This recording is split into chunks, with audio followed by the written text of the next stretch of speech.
Heboh, pakar hukum ini sebut ada 7 sampai 10 pelanggaran konstitusi yang dilanggar Jokowi. Kalau kita baca apa deliknya, itu ada 6. Pertama, pengkhianatan terhadap negara, kedua suap, ketiga korupsi, keempat pidana berat lainnya, kelima itu perbuatan tercela, lalu ada masalah administratif. Mungkin ini tidak terlalu relevan lah, tapi 5 ini artinya 3 ya, pengkhianatan terhadap negara, suap dan korupsi, lalu disebutkan pengkhianatan atau pelanggaran pidana berat lainnya. Artinya yang 3 ini pidana berat ini gitu.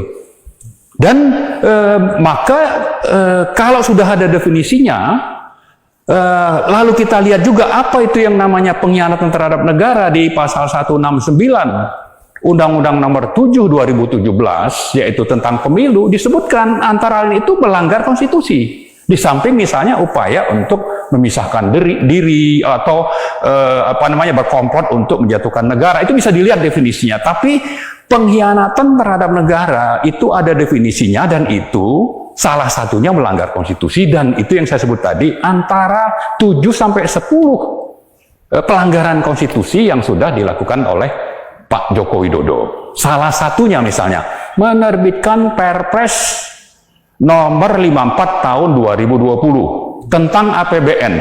APBN kok pakai Perpres? Menihilkan DPR. Padahal pasal 23 Undang-Undang Dasar itu menyusun dan menetapkan APBN itu harus bersama-sama dengan DPR. Ini diterbitkan begitu saja dengan Perpres misalnya. Contoh lain, Pak Jokowi itu sudah bisa mengendalikan sektor atau ranah lain dalam penyelenggaraan negara. Itu kan ada eksekutif, ada yudikatif, ada legislatif. Nah, yudikatifnya itu misalnya KPK.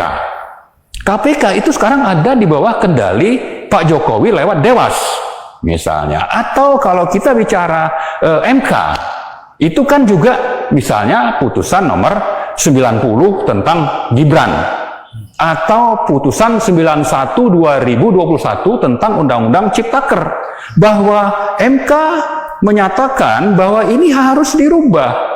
Tapi kan lalu diterbitkan Perpu, dilanggar itu putusan MK. Nah, banyak lagi sebetulnya, dan itu kita siapkan sudah berbagai alasan atau delik bahwa presiden kita ini sudah melanggar hukum. Jokowi tak berkutik, tak bisa ngelak lagi.